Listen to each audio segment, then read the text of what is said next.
You should know, है ना, आपको कुछ चीजें पहले से पता होनी चाहिए क्वेश्चन सॉल्व करने से पहले, जैसे कि ये पहला वाला, when you see the ratio, आप जब भी रेशियो देखो, है ना, कहीं भी लाइफ में आज के बाद जब भी आपको रेशियो दिखा, आपका नेक्स्ट स्टेप होना चाहिए let the common multiple be x, हमेशा।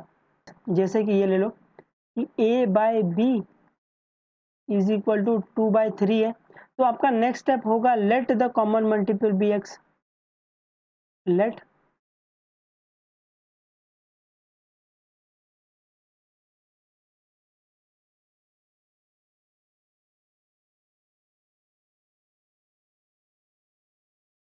आपका नेक्स्ट स्टेप ये होगा let the common multiple be x. इससे होगा क्या, इससे होगा कि a की वैल्यू 2x आ जाएगी, b की वैल्यू 3x आ जाएगी, है ना। इसके बाद नेक्स्ट इमीडिएटली आपका स्टेप होगा find this x, find x। आप इस x को फाइंड करोगे, है ना। आपको अगर ये x मिल गया तो आपको a की वैल्यू मिल जाएगी और b की वैल्यू मिल जाएगी। नहीं नहीं नहीं, यहाँ देखो ना, ये a इक्वल टू 2 नहीं हो सकता ना, ये डायरेक्टली आप बोल रहे हो a by B equal to 2/3 लिखा है, तो ये a की वैल्यू 2 हो जाए और b की वैल्यू 3, ऐसा नहीं, ये ऐसा नहीं होता ना जी। मान लेते ना कि मैंने a की वैल्यू, मेरे पास a की वैल्यू 5 है, मान लेते हैं b की वैल्यू मेरे पास 10 है, तो जब मैं इनका रेशियो लूंगा ना तो a बाय बी आएगा, a बाय बी आएगा तो क्या आएगा, ये 5/10 आएगा। तो आपको पता रहेगा जब भी हम लोग रेशियो लिखते हैं तो उसको हम लोग सिंपलेस्ट फॉर्म में लिखते हैं। सिंपलेस्ट फॉर्म क्या होती है कि उसको इतना काटो कि वो और कटने लायक ना बचे, तो इसको हम लोग काटते हैं। इसको काटोगे तो 5 1 जा 5 2 जा, है ना। तो अभी a बाय बी की वैल्यू कितनी आ गई, 1/2। आप यहाँ से बोलोगे a की वैल्यू 1 है और b की वैल्यू 2 है, ये राइट होगा क्या, नहीं ना। यहाँ पर कुछ ना कुछ क्या हुआ, कॉमन है ना, यहाँ पे कुछ ना कुछ यहाँ पे कैंसिल हुआ है ना, यहाँ पे इंटू 5 ऐसा, तो ये 5 5 कैंसिल हुआ है, कुछ ना कुछ कॉमन यहाँ से कैंसिल हुआ है, तो उस कॉमन को हम लोग मान लेते हैं कि वो x है, x है, तो late the common multiple x। तो अभी आप बोलो a की वैल्यू 1x है, तो ये राइट है, और b की वैल्यू 2x है, ये राइट है, क्योंकि x हम लोग बाद में फाइंड करेंगे तो हमको x की वैल्यू क्या मिलेगी, 5 मिलेगी, तो a की वैल्यू 5 हो जाएगी और b की वैल्यू 10 हो जाएगी, ऐसा, है ना। इसका कतई मतलब नहीं, ये a by B equal to 2/3, इसका कतई मतलब नहीं है कि a इक्वल टू 2 है और b इक्वल टू 3, ये कंप्लीटली रॉन्ग स्टेप, ये समझा। और ये भी आपको पता होना चाहिए, ये आपको ऑलरेडी पता है, ये भी पढ़ के आ रहे theorem, vertically opposite angle, vertically opposite angle क्या बोलता है, व्हेनेवर टू लाइन इंटरसेक्ट, जब दो लाइन इंटरसेक्ट करे each other, then the vertically angle जो फॉर्म होगा वो इक्वल होगा, ये आपको पता ही है। Angle AOC is equal to angle BOD, और एंगल AOD, ये वाला angle, is equal to EOB, इस वाले एंगल के। Next, angle in linear pair क्या होता है, लाइन पेयर है, लाइन पेयर है आजू बाजू 180 डिग्री, है ना, ये भी पढ़ के आ रहे हैं। इसका इंग्लिश वर्जन में sum of the adjacent angle is 180 degree, then those angle is called angle in linear pair. तो यहाँ पर पहला सम करते हैं, एग्जांपल 1, ये आपके टेक्स्ट बुक पे सॉल्व एग्जांपल में दिया हुआ है। इन द फिगर, फिगर में दिया है लाइन PQ एंड RS, दो लाइन है PQ एंड RS इंटरसेक्ट करे each other at the point O। तो जब भी दो लाइन इंटरसेक्ट करेगी, आपको पता है वर्टिकली अपोजिट एंगल आता है। उसके बाद अपने को दिया इफ द रेशियो दिया है angle POR is to angle ROQ is equal to 5/7 दिया है। तो मैंने अभी भी बताया जब भी आपको दो रेशियो दिया हो, आपका नेक्स्ट स्टेप होगा let the common multiple BX, है ना। इसको सब में फॉर्मूले देखेंगे। फाइंड द ऑल एंगल, आपको हर एक एंगल फाइंड करना है, तो आपको जो फाइंड करना है वो लिख लो एक बार साइड में पेन पेंसिल से। आपको फाइंड क्या करना है, एंगल POS, आपको फाइंड करना है एंगल ROQ, आपको फाइंड करना है एंगल POR, आपको फाइंड करना है एंगल SOQ, है ना। ये सब एंगल फाइंड करना है, बट आपको पता है जब दो लाइन इंटरसेक्ट कर रही है तो एंगल POS इक्वल रहेगा एंगल ROQ के, ये आपको फाइंड करना है एक। दूसरा, एंगल POR इक्वल रहेगा एंगल SOQ के, तो आपको इसको फाइंड करना है। मतलब आपको इन दोनों में से कोई एक भी मिल गया तो आपको दूसरा वाला मिल जाएगा, है ना। यहाँ से इसको इसमें रख लो। ये समझा? आप लोग ये ऐसा साइड में लिख सकते हो, ये आपके कन्वीनियंस के लिए, ताकि आपको पता चले कि आपको फाइंड क्या करना है। ठीक है, सोल्यूशन पे आ जाते हैं। गिवन, पहले आप लिखोगे गिवन क्या है। गिवन पहला दिया है रेशियो, है ना, angle P O R is to angle R O Q का रेशियो ये दिया है। मैंने अभी बताया जब भी आपको रेशियो दिया रहेगा, आपका नेक्स्ट स्टेप ये होगा let the common multiple be x, तो वहाँ पे लिया let the common multiple be x. इससे होगा क्या, एंगल पी ओ आर की वैल्यू 5x आ जाएगी और एंगल आर ओ क्यू की वैल्यू 7x आ जाएगी।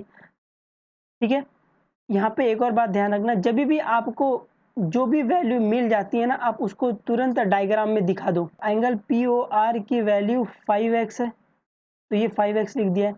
उसके बाद एंगल आर ओ क्यू की वैल्यू 7x है, तो आर ओ क्यू का है, ये आर ओ क्यू की वैल्यू कितना है, 7x। अभी नेक्स्ट स्टेप क्या बोला, फाइंड द एक्स, आपको एक्स फाइंड करना है। तो एक्स फाइंड करने के लिए अभी आपको यहाँ पर डायग्राम में देखोगे तो क्या यहाँ पे दिख रहा है आजू बाजू 180 डिग्री, ये आजू बाजू एंगल है ना, ये कॉमन लाइन है, ये लाइन है, ये लाइन पर रे है, तो आजू बाजू 180 डिग्री, तो ये 5x plus 7x is equal to 180 degree, ये दिखा सबको, है ना। तो नेक्स्ट स्टेप में वही किया है कि आजू बाजू तो 5x plus 7x is equal to 180 degree, क्योंकि लाइन पर रे आएगा तो एंगल इन लीनियर पैर हो जाएगा, ये समझा। तो ये 5x plus 7x is equal to 12x, तो यहाँ पे x की वैल्यू आ जाएगी 15 डिग्री, है ना। जब आपको x की वैल्यू मिल गई तो आपको एंगल पी ओ आर की वैल्यू मिल जाएगी जो कि 5x थी, और x की वैल्यू कितना है, 15 है, तो एंगल पी ओ आर की वैल्यू 75 मिल जाएगी। तो यहाँ पे तुरंत लिख दो, एंगल पी ओ आर की वैल्यू कितनी मिल गई, इसकी वैल्यू मिल गई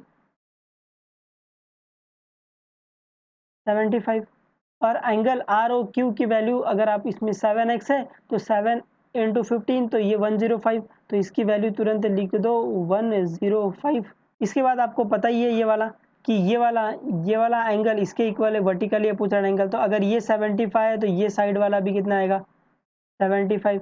अगर ये 105 है तो ये वाला वर्टिकली अपोजिट एंगल है, तो ये 105 आएगा, है ना। तो यहाँ से आप बता सकते हो कि ये वाला angle P O R equal to Q O S 75 degree, angle R O Q is equal to angle P O S 105 degree. Reason क्या है, वर्टिकली अपोजिट एंगल, ये समझा। नेक्स्ट क्वेश्चन सॉल्व करने से पहले आपको कुछ चीज़ें पता होनी चाहिए, जैसे ये बाइसेक्टर मतलब क्या होता है। तो बाइसेक्टर की हमने हमारी खुद एक डेफिनेशन बनाई है, इसको बोलते हैं something that divide something into two equal parts. तो बाइसेक्टर क्या होता है, बाइसेक्टर वो चीज़ है जो किसी को दो इक्वल पार्ट में डिवाइड कर रहा है ना, ये समथिंग क्या है, बाइसेक्टर ही है। ये bisector that divide something into two equal parts, उसको बोलते हैं बाइसेक्टर, जो किसी को दो इक्वल पार्ट में डिवाइड कर रहा है। तो एंगल बाइसेक्टर क्या हो गया, तो एंगल बाइसेक्टर क्या हो गया, समथिंग दैट डिवाइड एंगल, है ना। अभी जो कोई है जो एंगल को डिवाइड कर रहा है, तो एंगल बाइसेक्टर के लिए कोई है जो एंगल को डिवाइड कर रहा है इनटू टू इक्वल पार्ट्स, उसको बोलते हैं एंगल बाइसेक्टर।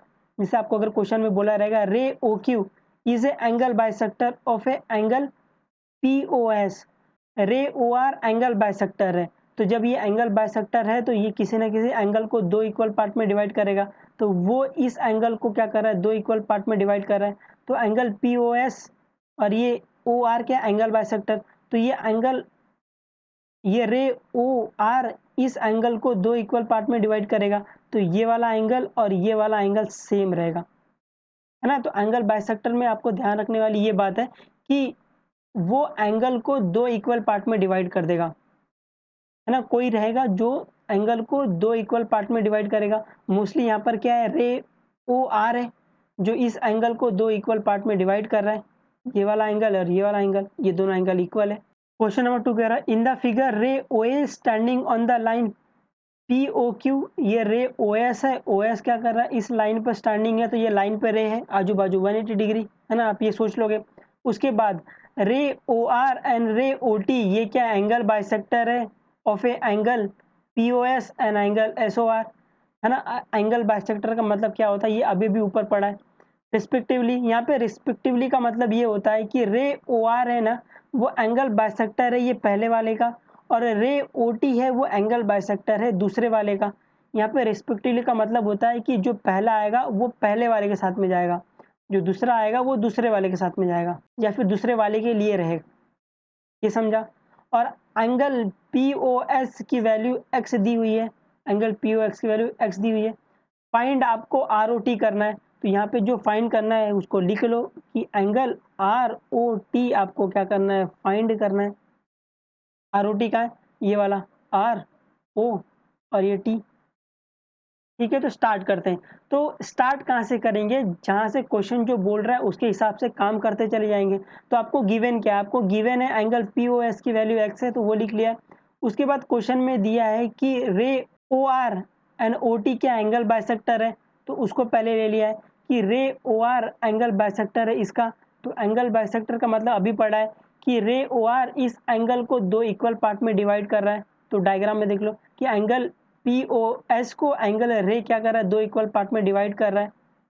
तो दो इक्वल पार्ट में डिवाइड कर रहा है, तो ये वाला इक्वल होएगा। तो मान लेते हैं इसकी वैल्यू एम है, तो इसकी वैल्यू भी एम होगी, है ना। वही किया है कि एंगल बाइसेक्टर है, तो angle P O R equal होगा एंगल आर ओ एस के। तो मान लेते हैं ये एम के इक्वल है। और दूसरी बात बोलिए कि ray O T is angle bisector of S O Q, S O Q का एंगल बाइसेक्टर ओ टी है। तो ये क्या करेगा, इस एंगल को दो इक्वल पार्ट में डिवाइड करेगा। तो ये वाला एंगल सेम, ये वाला एंगल सेम। मान लेते हैं इसकी वैल्यू एन है, इसकी वैल्यू एन है। ये समझा एंगल बाइसेक्टर का कॉन्सेप्ट, है ना। ये इंपॉर्टेंट है, इससे आधा क्वेश्चन तो सॉल्व हो गया इस पे। ठीक है, और आपको फाइंड क्या करना है, आपको फाइंड करना है आर ओ टी। तो मैं बोलूँ आर ओ टी क्या है, आर ओ टी ये एंगल आर ओ टी क्या है, angle R O S plus angle S O T, है ना। यहाँ पे देख लो ना, एंगल आर ओ टी क्या है, ये एंगल है angle R O S plus angle S O T. तो आपको इसकी वैल्यू पता है कि आर ओ एस की वैल्यू है एम प्लस एन। तो मैं बोलूँ अभी angle R O T find करना मतलब एम प्लस एन फाइंड करना, ध्यान में रखते चलना। उसके बाद अपने पास क्वेश्चन में क्या दिया, अपने पास क्वेश्चन में दिया है कि O S standing on the line P Q, ray O S standing on the line P Q. तो यहाँ पे लाइन पे रे आ गया है, तो लाइन पे रे तो आजू बाजू 180 डिग्री। तो यहाँ पर रे ओ एस कहाँ, ये वाला रे ओ एस है और इस लाइन पर खड़ा है। तो दिस एंगल है ना, आजू प्लस बाजू इज इक्वल टू 180 डिग्री। तो यहाँ पर angle P O S plus angle S O Q 180 degree. Answer क्या आएगा, रीजन क्या आएगा, एंगल इन लीनियर पैर आएगा। यहाँ पर आप देखोगे ये वाला एंगल पी ओ एस में दो एंगल है, angle P O R plus angle S O P. तो ये दोनों एंगल को लिखा हुआ है इसमें। इसकी वैल्यू एम एम है, इसकी वैल्यू भी एम है। M plus N is equal to 180 degree, है ना। This angle plus this angle is equal to 180 degree. तो M plus M N plus M is equal to 180 degree. तो two time M plus N is equal to 180 degree. Two को common लेके इस side भेजा है, तो M plus N की value कितनी आ गई, 90, जो कि हम लोग को चाहिए था कि एम प्लस एन चाहिए था। एम प्लस एन की वैल्यू 90 है, इसका मतलब R O S plus S O T की वैल्यू 90 है। हम लोग को पता है कि R O S plus S O T की वैल्यू कितना है, एंगल आर ओ टी है। तो आर ओ टी की वैल्यू 90 आ गई, जो कि हम लोग को चाहिए था। ये समझा। क्वेश्चन नंबर 3 है, in the figure O P O Q O R and O S क्या है, वो रे है। Then proof that angle P O Q, angle P O Q, angle Q O R plus angle S O R plus angle P O S is equal to 360 degree. मतलब ये सब angle को, ये angle P O Q, ये वाला angle, angle Q O R plus angle S O R plus angle S O P, ये सब angle को प्लस करने के बाद मुझे मिल रहा है 360 डिग्री। ये आपको प्रूफ करना है। तो यहाँ पर सब कुछ रे रे दिख रहा है। तो अगर मुझे लाइन पे रे वाला कॉन्सेप्ट लगाना है, तो मुझे यहाँ पर एक लाइन लानी पड़ेगी। तो वो लाइन को लाने के लिए क्या किया, कंस्ट्रक्शन किया है, let produce ray O Q in the backward direction at the point T, so that हमको टी ओ क्यू एक लाइन मिल जाए, है ना। ये लाइन को लाने का मकसद ये ताकि मैं लाइन पे रे लगा सकूं, लाइन पे रे आजू बाजू 180 डिग्री। तो ray O P is standing on this line T O Q. तो जब भी लाइन पे रे रहेगा तो हम लोग लाएंगे आजू बाजू 180 डिग्री। यहाँ पर वही किया है, इसका आजू ये साइड है, इसका बाजू ये साइड है। तो एंगल टी ओ, ये ओ है, angle T O P plus angle P O Q कितना आएगा, 180 डिग्री। इसको ना, इसको दे दिया 1। अब दूसरा, यहाँ पर आपको दिख रहा है O S standing on this line, O S, ये रे ओ एस भी इस लाइन पर स्टैंडिंग है। तो तो व्हेन द रे स्टैंडिंग ऑन द लाइन, तो आजू बाजू 180 डिग्री, तो ये वाले साइड वाला आजू है और ये वाले साइड इसका पूरा बाजू है। तो angle T O S plus angle Q O S 180 degree होगा। तो यहाँ पर वही किया है, angle T O S plus angle S O Q is equal to 180 degree. Angle S O Q दो एंगल से बना है, angle S O R plus angle R O Q, तो नीचे इसको स्प्लिट कर दिया और इसको नाम दे दिया है 3। और हम लोग को फाइंड क्या करना था, इन सब एंगल को प्लस करूँ तो मुझे 360 मिलना चाहिए, तो इन सब एंगल को प्लस कर लिया है। तो एडिंग 1 एंड 2 किया है, क्योंकि इसमें यहाँ पर ऊपर 2 एंगल है और यहाँ पर बाकी के एंगल है, तो इन सबको प्लस करूँगा तो मुझे सब एंगल का एडिशन मिल जाएगा। तो एडिंग 1 एंड 3, ये फर्स्ट और 3 को ऐड किया है, तो एंगल टी ओ पी ये सब इक्वल टू 80 + 80 आएगा। अपने को पता है 80 + 80 360 होता है ना। तो राइट हैंड साइड मिल गया है। अब मुझे मेहनत जो करनी है वो लेफ्ट हैंड साइड की करनी है ना। आप इसको थोड़ा अरेंज करोगे तो आपको पता चलेगा angle T O P plus angle T O S, ये क्या है, ये एंगल टी ओ एस के इक्वल है, जो अपने को क्वेश्चन में पूछा है, इसीलिए किया है। तो ये सब प्लस करके आपको 360 आंसर मिल जाएगा।